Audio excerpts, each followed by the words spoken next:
Hello, everybody, and welcome to the Profile Show on Throttle and Rust. I'm your host, Brian Sperber, and today we are going to talk about one of the coolest racetracks in America, Duck River Raceway Park in Tennessee, not too far from Nashville. And with us today, we have the owner of Duck River Raceway Park, Russell Boothe. Russell, thanks for joining us today.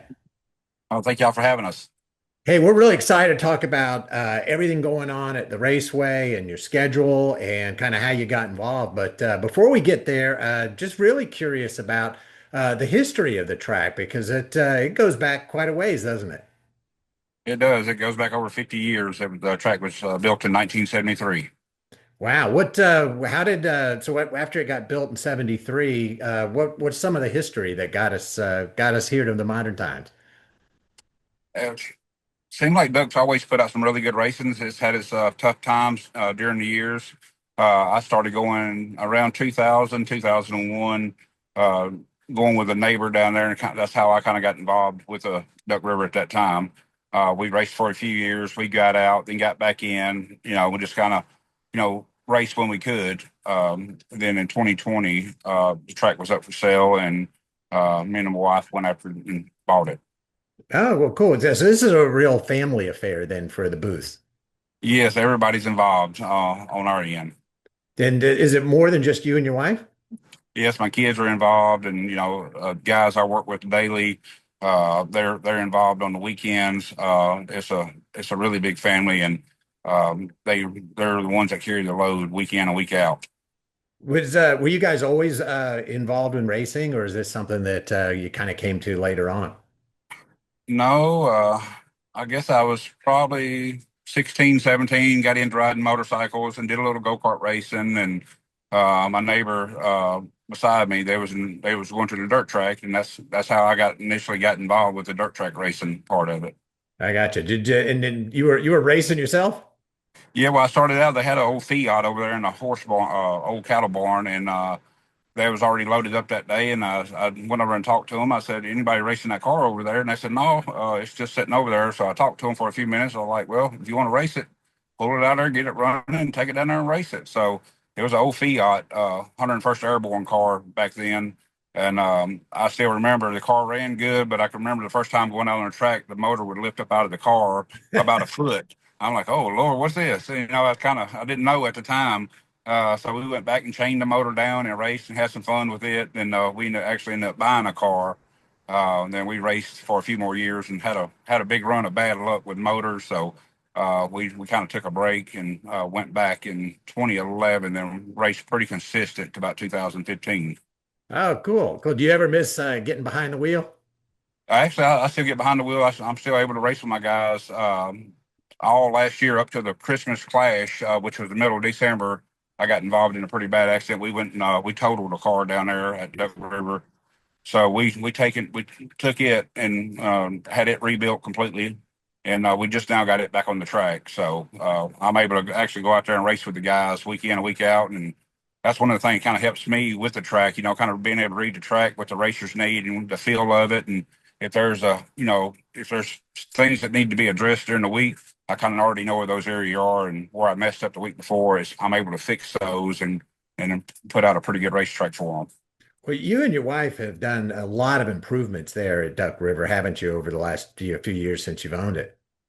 Yes, we've touched the place from front to back. We've added a lot of new stuff, but we've also fixed a lot of stuff that was broken, and it was just time to be addressed. And you have a real family friendly approach to the track, don't you? Yes.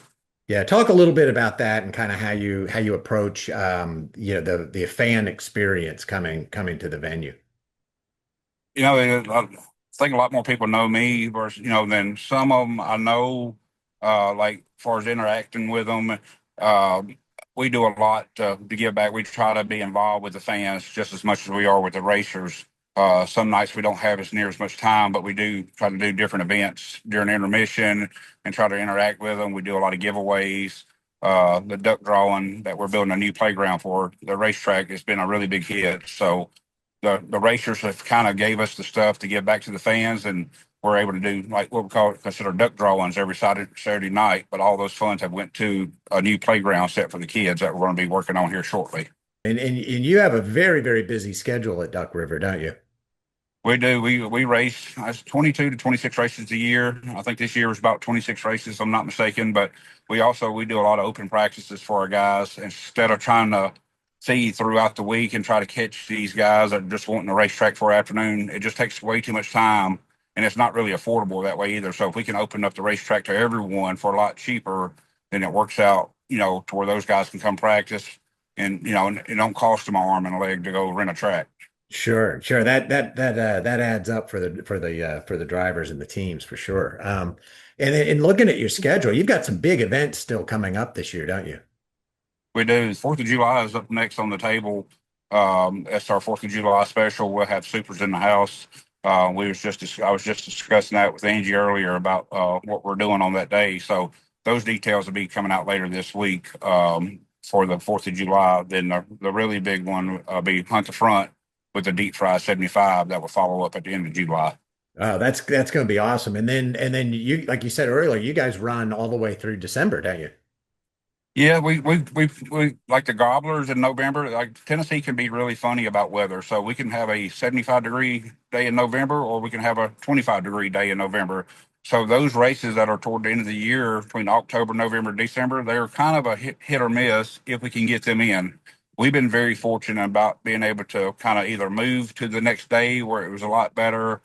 We've been able to move around the weather and kind of be able to still get those races in there. And in the we still have a tremendous amount of support through those months. It's like once a month, maybe twice at the most. But the racers are still wanting, they're still racing a little bit because by then the summer's passed, everything's kind of slowed down some. Once a month, the guys are still kind of, yeah, let's go out there and race a little bit. I got you. Do you have a personal favorite when it comes to the races? Is there one or two that you really look forward to? I watch them all. I think I watch the race, not really dialed in on a car, but I'm watching the track. I'm watching how it's shaping up. And well, I'm already pre-planning what I need to do ahead of time. If I've got to do something during intermission or the track is really good tonight, you know what? I don't have to worry about it. I'm more watching the race. I'm watching the race cars, but I'm really kind of watching them how they race. Sure, sure. That's always the curse, right? When you get into the track management side, you can't just go and enjoy it like a fan. You're always watching, No, where's that sign? What's happening on the race surface? And yeah, are the fans happy? It's you just watch yes. it a whole different way, don't you? Yes, it's a wholly different way of looking at the race, but uh, I enjoy sometimes being able to go back and watch some of the videos because even though at night actually watched the race, and a lot of the stuff that happened didn't really register to me because I was really more worried about the track and uh, just them getting around there without the track staying racy throughout the night. Absolutely. And but you guys have done a great job getting the track this far. But you probably are thinking about the future too. And where do you want to take Duck River in the next couple of years? What would be perfect for you in terms of where the track could go? That's been a really big conversation the last 30 days on this. Looks like we're going to be able to expand our property. So one of the things that we've had a hard time with is getting everybody in, getting everybody comfortable because the way the track is built is kind of built toward the back of the property, so that leaves very limited pit access because I have neighbors on both sides of me. So now we're in the works of buying some of the back left side of us so we can expand out and so all the racers can have more room. The haulers on these big events, the haulers have gotten so much bigger with double slide outs or slide outs on both sides. They just need more room to kind of spread out a little bit. So this is going to be a um, huge relief for the racers and the racetrack, not have to worry about pit parking and everybody's got room and be able to come in and enjoy your weekend. That's going to be great. Yeah, it's that'll be fun when you get that done, and I know everybody's going to really enjoy it. And you guys had some interesting news this year. A certain two-time Daytona 500 champion is now involved at Duck River, isn't he? Yes, it's awesome. Yeah. So tell us about it. As far as Michael Waltrip. Michael yes, Waltrip's now the official beer at the raceway. yes, we've got them actually in our concessions now, and Everyone's I've talked to, I'm not a beer drinker myself, but everyone I've talked to that has taken a sip or had a drink with it, they've really enjoyed it. So I think it's really good on both ends. It's crossing with our business and their business, and hopefully we can both see the benefit from both sides. Yeah, absolutely. Well, if fans are or guests are interested in coming to Duck River, how do they get tickets? How can they come join all the fun?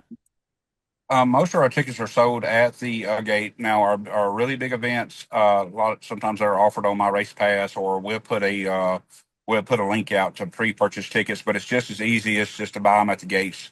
We put enough staff in at the pit gates and the grandstand gates to where it's a minimum wait time. So if you wanted just to wait and buy your tickets when you get there, you can. We do offer a credit card run at the main grandstand gate.